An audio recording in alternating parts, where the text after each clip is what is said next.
Birmingham राष्ट्रमंडल 2022 में कुल कितने देशों ने भाग लिया? तो ये आपके 72 देशों ने भाग लिया। हेलो फ्रेंड्स, हम जो है यहाँ पर अपने करंट अफेयर्स तैयार कर रहे हैं। 425 क्वेश्चन जो आपके अगस्त मंथ के हैं उनको हम यहाँ कवर करेंगे। इससे पहले की 300 क्वेश्चन हम कर चुके हैं, 350 क्वेश्चन कर चुके हैं। आप जाकर के प्लेलिस्ट चेक कर सकते हैं। चलिए स्टार्ट करते हैं हम अपना सेशन 351 नंबर के क्वेश्चन के। तो बर्मिंघम राष्ट्रमंडल 2022 में कुल कितने देशों ने भाग लिया? तो आपके 72 देशों ने भाग लिया था। ये बर्मिंघम आपका इंग्लैंड में है।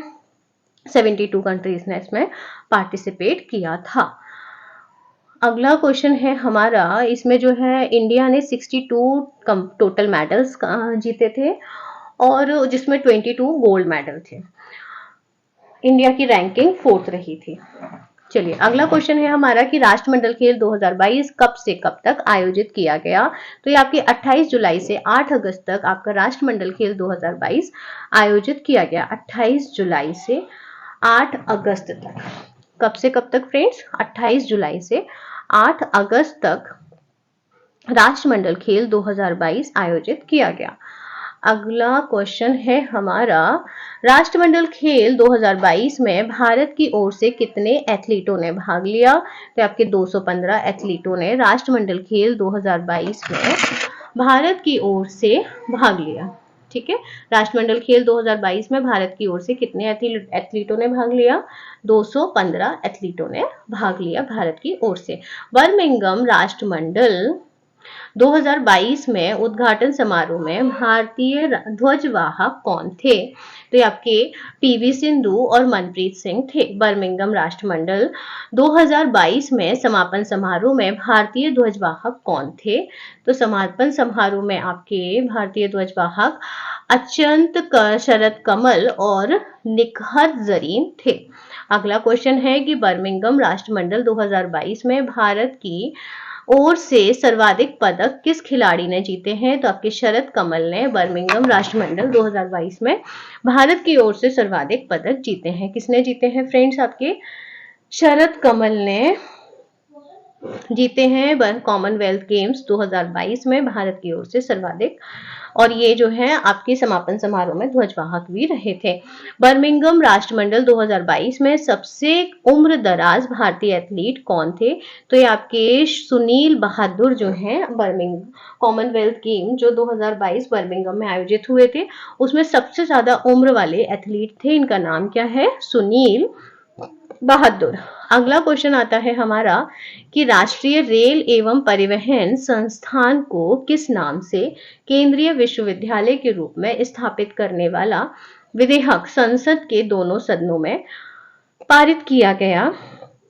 तो ये है आपका गतिशक्ति विश्वविद्यालय।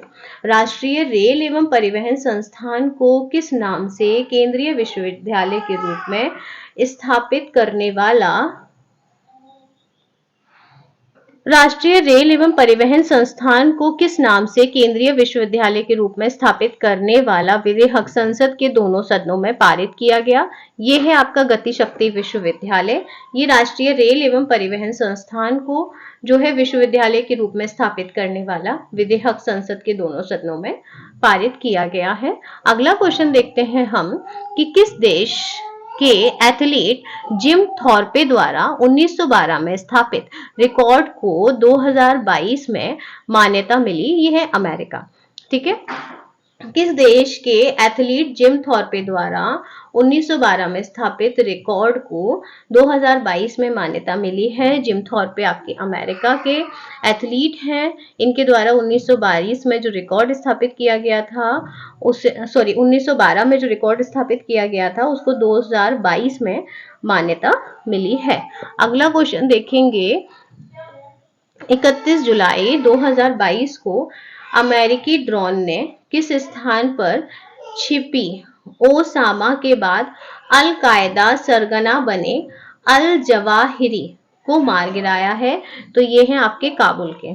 ठीक है, कहाँ के हैं? काबुल के हैं। 31 जुलाई 2022 को अमेरिकी ड्रोन ने काबुल पर छिपे ओसामा के बाद अल कायदा सरगना बने अल जवाहिरी को मार गिराया है। कहां पर? काबुल में। अगला क्वेश्चन है हमारा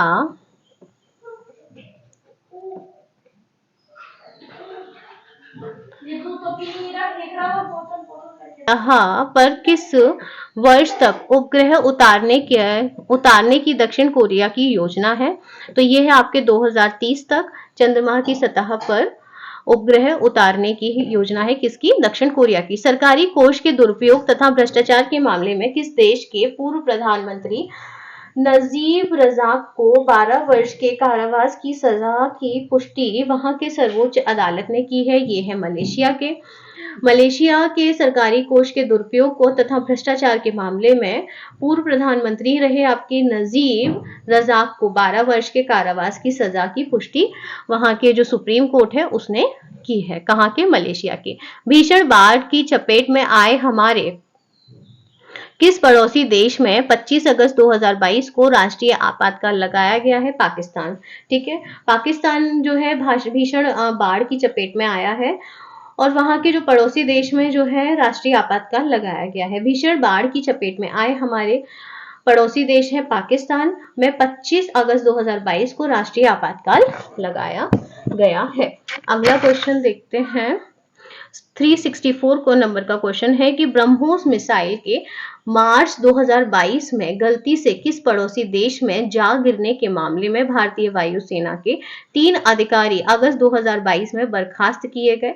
पाकिस्तान। ब्रह्मोस मिसाइल जो है पाकिस्तान में जा गिरी थी और इसमें तो फ्रेंड्स आप लोगों को मतलब खुश होना चाहिए, गलती से भी कुछ अच्छे काम हो जाते हैं, है ना।